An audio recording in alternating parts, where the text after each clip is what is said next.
Hello everyone, I am Ankita Datta, Director of Prayas Physics Classes, Dehradun. Welcome students.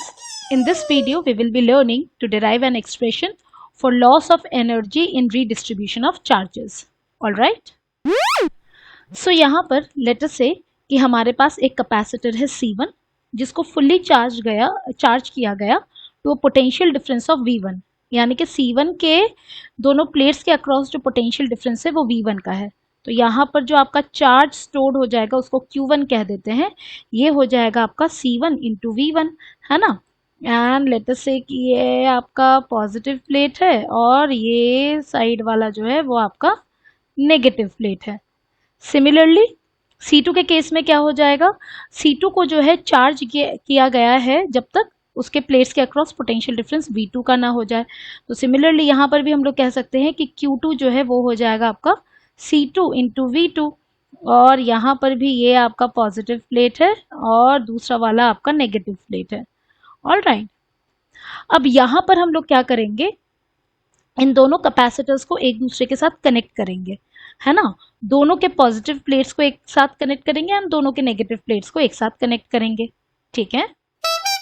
सो यहाँ पर मैंने क्या करा, दोनों कैपेसिटर्स के पॉजिटिव प्लेट को जोड़ दिया और दोनों कैपेसिटर्स के नेगेटिव प्लेट को साथ में जोड़ दिया। अब यहाँ पर क्या होगा, यहाँ पर रीडिस्ट्रीब्यूशन ऑफ चार्ज होगा। ये रीडिस्ट्रीब्यूशन ऑफ चार्ज तब तक चलेगा जब तक दोनों कैपेसिटर्स के अक्रॉस का जो पोटेंशियल डिफरेंस है वो सेम ना हो जाए।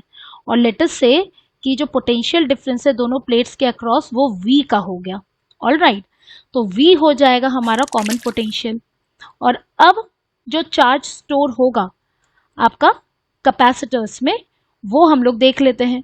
तो अब जो आपका चार्ज स्टोर होगा वो हो जाएगा आपका Q1 डैश, जिसको हम लोग कह सकते हैं C1V, है ना। यहाँ पर आपका Q1 डैश आ जाएगा और दूसरे वाले कैपेसिटर में अब जो आपका चार्ज हो जाएगा वो हो जाएगा आपका Q2 डैश, और Q2 डैश हो जाएगा आपका C2V। ऑलराइट, सो जो भी बातें हमने अभी तक डिस्कस करा है उसे मैंने यहाँ पर लैंग्वेज में लिख दिया है। स्क्रीन को पॉज करके आप इसे नोट कर लीजिए। Now from conservation of charge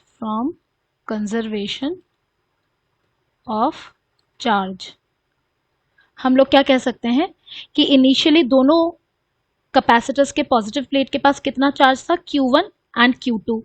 जब हमने कनेक्ट कर दिया, आप ये देख सकते हैं कि ये एक आइसोलेटेड सिस्टम बन जा रहा है, यानी कि यहाँ पर दोनों प्लेट्स के बीच में चार्ज का एक्सचेंज होगा, तो टोटल चार्ज जो है वो आपका कंजर्व्ड ही रहेगा। तो हम लोग यहाँ पर लिख सकते हैं that Q1 plus Q2 is equal to Q1 dash plus Q2 dash. Alright, Q1 क्या है हमारा C1V1 प्लस Q2 हो जाएगा हमारा C2V2। अब फाइनली दोनों प्लेट्स के पास चार्ज की रिडिस्ट्रीब्यूशन के बाद कितना कितना चार्ज हो जा रहा है, Q1 डैश है आपका C1V और Q2 डैश है आपका C2V। V जो है वो कॉमन पोटेंशियल है, तो यहाँ से हमारे पास V निकल के आ जा रहा है which is equal to C1V1 प्लस C2V2 upon C1 plus C2। ये आपका एक इम्पॉर्टेंट रिलेशन हो जाता है। ऑलराइट, तो इसे आप जरूर नोट कर लें। सो अब यहाँ पर होता क्या है, क्योंकि चार्ज का रिडिस्ट्रीब्यूशन हो रहा है तो यहाँ पर एनर्जी जो है उसका लॉस होता है। ऑलराइट, अब हम उसी लॉस को डिटरमिन करेंगे, ठीक है। So loss in energy due to redistribution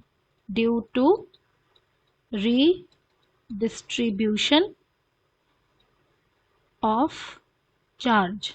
alright, so loss in energy निकाल रहे हैं, इसका मतलब क्या हो रहा है कि रिडिस्ट्रीब्यूशन के बाद एनर्जी जो है वो कम हो जा रही है, यानी कि इनिशियली एनर्जी ज़्यादा रही होगी।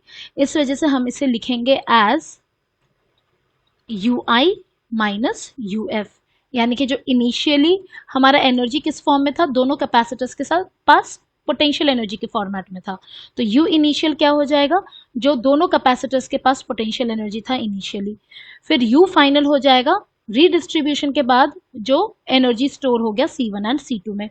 ऑलराइट, तो यहाँ पर हम लोग लिख देंगे U इनिशियल हो जाएगा आपका half C1 V1 square plus half C2 V2 square, ये हो गया आपका U initial minus U final क्या हो जाएगा, half C1 V square plus half C2 V square.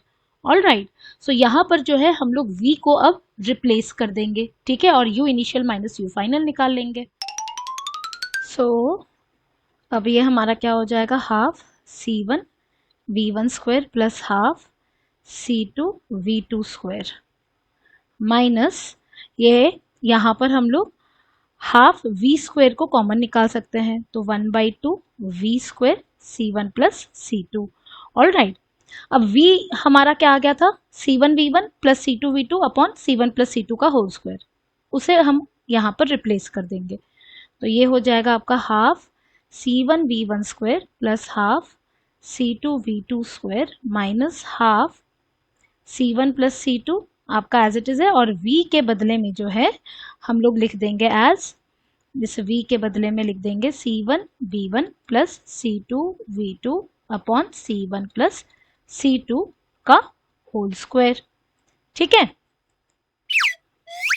अब हमें बस इन्हें सिंप्लीफाई करना है, half C1 V1 square plus half C2 V2 square minus 1/2 C1 plus C2, and यहाँ पर ये न्यूमरेटर क्या हो जाएगा, C1 V1 square C1 square V1 square plus C2 square V2 square plus twice of C1 C2 V1 V2, and denominator हो जाएगा हमारा C1 plus C2 का होल स्क्वायर, ठीक है।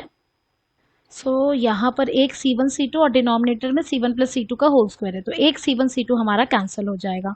ऑल राइट, अब फर्दर यहाँ पर एलसीएम लेकर के इसको सॉल्व करना होगा। ये क्या है आपका C1 V1 square plus C2 V2 square plus यहाँ पर माइनस आएगा, ये ब्रैकेट में है आपका C1 square V1 square plus C2 square V2 square plus twice of C1 C2 V1 V2 upon C1 plus C2, है ना। तो यहाँ पर क्या हो जाएगा, अब अगर हम लोग एलसीएम ले ले तो ये आ जाएगा आपका C1 square V1 square plus C1 C2 V2 square, फिर plus C2 C1 V1 square plus C2 square V2 square. अब ये ब्रैकेट हटा देते हैं, ये होगा minus C1 square V1 square minus C2 square V2 square, और यहाँ पर minus of twice of C1 C2 V1 V2 and whole divided by C1 plus C2, ठीक है। अब यहाँ पर देखते हैं क्या क्या कैंसिल हो रहा है।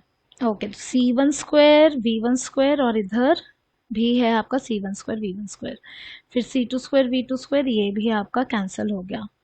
अब बाकी जो आपके तीन टर्म्स बचे हैं, यहाँ पर आप देख सकते हैं कि हम लोग C1 C2 को जो है कॉमन निकाल सकते हैं, तो ये हो जाएगा हाफ तो एज इट इज है, C1 C2 को कॉमन निकाल लिया तो क्या बचेगा हमारे पास, V2 square plus V1 square minus twice of V1 V2, है ना, upon C1 plus C2।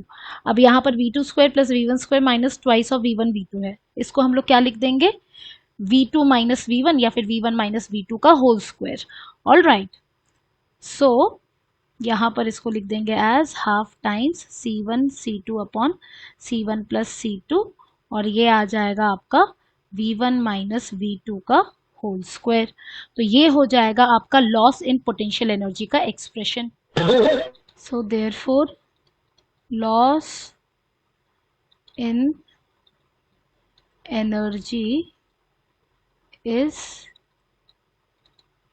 Given by U initial minus U final is equal to half C1 C2 upon C1 plus C2 into V1 minus V2 का whole square. All right, अब पिछले case में हमने क्या करा था, दोनों कैपेसिटर के पॉजिटिव प्लेट को कनेक्ट करा था, इस बार अगर हम लोग दोनों कैपेसिटर के एक एक पॉजिटिव प्लेट को दूसरे के नेगेटिव प्लेट से कनेक्ट करते हैं तो क्या होगा वो देख लेते हैं। ऑल राइट, तो यहाँ पर भी हम लोग सिमिलर कॉन्सेप्ट, सेम कॉन्सेप्ट तो आपका देखिए सेम ही रहेगा। यहाँ पर अगेन हम लोग क्या करेंगे, कंजर्वेशन ऑफ चार्ज लगाएंगे।